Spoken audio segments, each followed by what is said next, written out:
Welcome to Mindful English Stories. For 7 years, Sarah started almost every English sentence with one word. Sorry. Sorry before asking a question. Sorry before ordering coffee. Sorry before sharing her ideas. She thought saying sorry would make people more patient with her. But slowly she discovered something. She was not apologizing because her English was bad. She was apologizing because she was afraid her voice was not good enough. Until one day, she decided to stop saying sorry. And that small change helped her see herself differently. Today you will hear Sarah's story and learn why your English does not need to be perfect to be heard. Sarah had a habit. Before she said anything in English, she apologized first. Sorry, my English is not very good. She said it at work. She said it at restaurants. She said it on the phone. She said it to strangers and to friends.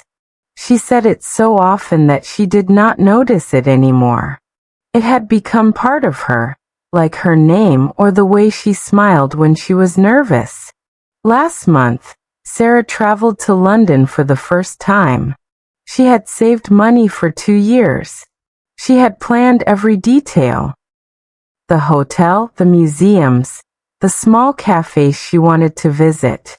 On the first day, she walked into a coffee shop near her hotel. Sorry, my English is not very good, she said to the barista. Can I have a coffee? The barista smiled. Of course. What kind of coffee?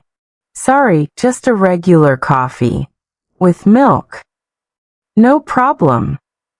When the coffee arrived, Sarah said, Sorry, how much is it? £3.20. Sarah handed her a £5 note. Sorry, I don't have coins. The barista gave her the change and said, Enjoy your coffee. But as Sarah turned away, she heard something the barista muttered quietly to her coworker. She must be sorry for a lot of things. It was not meant to be cruel. The barista was probably making a small joke. But Sarah heard it, and the words stayed with her for the rest of the day. Sorry for my coffee. Sorry for my money. Sorry for being here. Why was she apologizing so much? That evening, Sarah sat in her hotel room and opened her notebook. She wrote one question. Why do I always say sorry before I speak English? She thought about it for a long time. Then she remembered something from 7 years ago. Sarah was 18 years old. She was in her first English class at university. The teacher asked each student to introduce themselves in English. When Sarah stood up, she said, My name is Sarah. I am from. She forgot the word for her country. Someone in the back of the room whispered the word to their friend.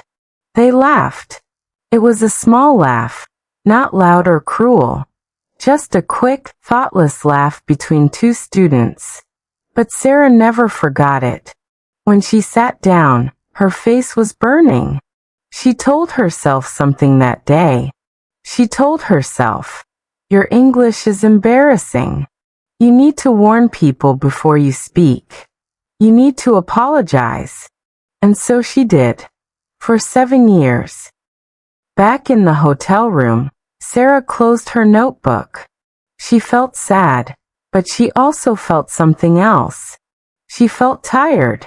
Tired of apologizing. Tired of warning people.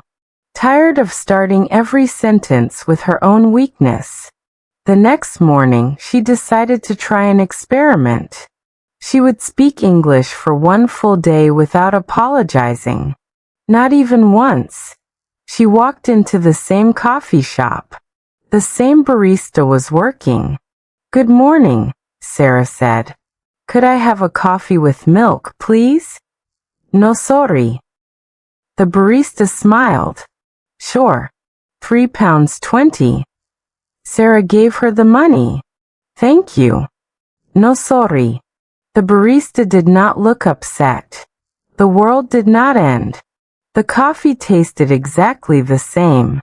Sarah sat by the window and smiled to herself. It was a small victory, but it felt big.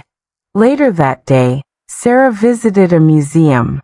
At the entrance, an older woman asked her, "Excuse me, do you know where the exhibition starts?" Sarah knew the answer. She had seen the sign near the stairs. "It starts on the second floor," she said. "There is a big sign near the stairs." The woman thanked her and walked away. Sarah stood still for a moment. She had just helped someone in English. She had not apologized first. She had not warned the woman about her accent or her grammar. She had simply given directions. And the woman had understood. Is this what normal conversations feel like? Sarah thought. People asking questions. People answering them. No apologies needed. But the experiment became harder that afternoon. Sarah went to a small bookstore. She wanted to find a novel in English. A shop assistant approached her and asked, "Are you looking for anything in particular?" Sarah felt the old habit rise in her chest. She almost said it. "Sorry, my English." But she stopped herself. "I'm looking for an easy novel," she said. Her voice was a little uncertain. "Something not too difficult." The assistant nodded. "We have a few good ones for learners." "Let me show you." As the assistant walked toward a shelf, Sarah felt her heart beating faster. She had almost apologized again. The habit was still there, waiting to come out. But she had stopped it. That evening, Sarah had dinner at a restaurant alone. The waiter came to take her order. "Are you ready to order?" he asked. "Yes," Sarah said. "I would like the pasta." "Anything to drink?" "Just water, please." The waiter wrote down her order. "Thank you." When he walked away, Sarah wanted to cry. Not from sadness. From the strangeness of it all. She had ordered food in English. She had not said sorry. She had not lowered her head. She had not warned anyone. And nothing bad had happened. Nobody had laughed. Nobody had looked confused. Nobody had asked her to repeat herself. The waiter had simply taken her order and moved on. At that moment, Sarah understood something important. For 7 years, she had been apologizing for something that did not need an apology. She was not hurting anyone with her English. She was communicating. Sometimes slowly. Sometimes with mistakes. But she was communicating. The apology was never for other people. It was for herself. It was a way of protecting herself from the laughter she had heard when she was 18. But that laughter was 7 years old. It did not belong in this restaurant. It did not belong in this city. It did not belong in her life anymore. On her last day in London, Sarah went back to the coffee shop one more time. The same barista was working. "Good morning," Sarah said. "Could I have a coffee with milk?" "Of course." The barista made the coffee and handed it to her. Sarah paid and was about to leave. Then she stopped. "Excuse me," she said. The barista looked at her. "I came here on my first day. And I kept saying sorry before every sentence. You probably don't remember." The barista thought for a moment, and then her eyes widened slightly. "Oh yes, I remember. I wanted to say that I don't do that anymore. Or at least, I'm trying not to." The barista smiled warmly. "Good for you. Your English is fine, by the way." Sarah laughed. "Thank you." She walked out of the coffee shop feeling lighter than she had felt in years. On the plane home, Sarah opened her notebook and wrote, I used to believe that my English was something I needed to apologize for. But English is not a test. It is a tool. You don't apologize for using a tool. She also wrote a new habit she wanted to create. Instead of saying sorry, my English is not very good, I will say thank you for your patience. Because gratitude feels different from shame. Gratitude opens a conversation. Shame closes it. A week later, Sarah was back at her job. A new international client came to the office. Her manager introduced her. Sarah, could you explain the project? Sarah felt the old fear return. Her heart started beating faster. Her hands felt cold. She opened her mouth. The word sorry was already forming in her throat, but she caught it. She took a breath. Of course, she said. Let me show you the main points. She did not apologize. She did not warn the client. She simply started explaining. When she finished, the client nodded. Thank you, Sarah. That was very clear. Very clear. Not perfect. Not native.